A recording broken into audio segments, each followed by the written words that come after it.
Bonjour à tous. Et si les deux hommes élastiques les plus connus s'affrontaient, qu'est-ce que ça pourrait donner? Luffy contre Dalsim.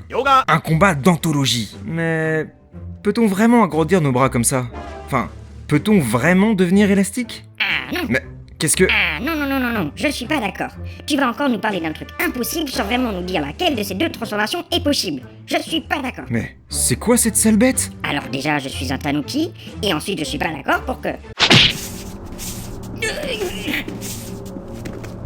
Tiens, je pensais pas que c'était aussi poussiéreux ici. Bref, aujourd'hui, on va parler d'élasticité du corps.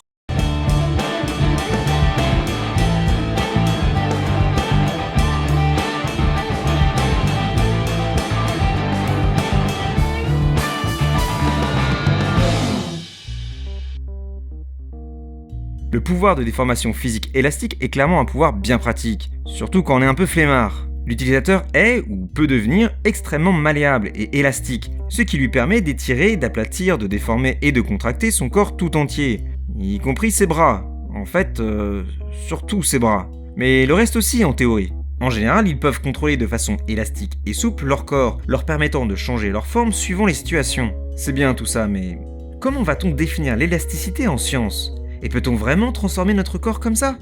L'élasticité est la propriété physique d'un corps de reprendre sa forme initiale après suppression de la sollicitation. Genre, tu tires un peu sur un bout de caoutchouc et quand tu lâches, ça revient à la normale. Donc déjà, la déformation élastique est une déformation réversible. C'est-à-dire que, une fois la force absente, le matériau élastique va reprendre sa taille et sa forme originelle. Et tant mieux, sinon on aurait un Dalsim avec les bras un peu pendants. Si on approxime le bras à un tube, on peut... Parce qu'un bras, c'est un tube. Non mais, c'est une approximation. Et t'es toujours là, toi? Oui, et je vais pas te lâcher. Super. Donc, on peut calculer l'allongement relatif de notre tube, en prenant en compte les caractéristiques des matériaux utilisés. Pour notre bras, ça va être un peu complexe, mais on va spécialement s'intéresser à la peau. Parce que, déjà, c'est la base, et qu'on a plein de données sur la peau. Notre but est de savoir jusqu'à quelle limite notre peau peut s'étirer. Pour ça, on va utiliser le critère de Griffiths, du nom de Griffiths. Merci pour la précision, c'est... vraiment très intéressant. Ouais, bref. Le critère de Griffiths désigne la contrainte maximale au-delà de laquelle le matériau se rompt. Si on considère uniquement la peau de notre avant-bras, on va pouvoir allonger au maximum notre peau de 1 cm. En regardant la fiche de Dalsim, on voit que c'est un humain normal qui a ses pouvoirs grâce à la pratique du yoga. Ouais, il y a entourloupe là, hein. À moins qu'il soit atteint du syndrome de Ehlers-Danlos. Et là, ça pourrait fonctionner. Le problème, c'est qu'à cause de cette maladie génétique, la peau devient extrêmement fragile et se coupe facilement même avec des petits chocs. Pas terrible pour un combattant des rues. Par contre, pour Luffy, c'est un peu différent. C'est un homme caoutchouc. Le caoutchouc est un polymère présentant des propriétés élastiques. Des super propriétés. Donc si le bras de Luffy fait 1 mètre, il peut facilement aller jusqu'à 6 mètres. À ce moment-là, il n'y aura a priori pas de rupture, mais le diamètre de son avant-bras sera réduit au minimum. Donc, One Piece, c'est possible.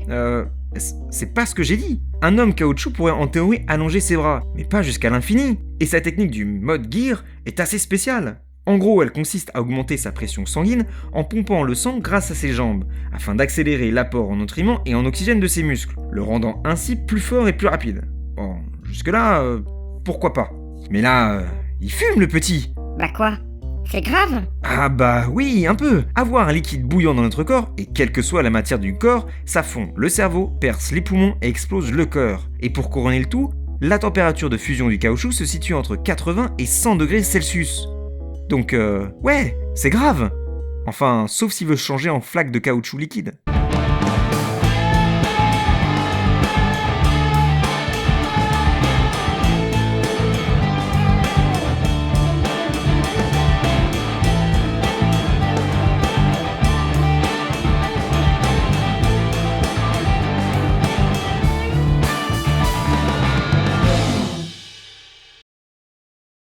Oui! T'es sérieux là?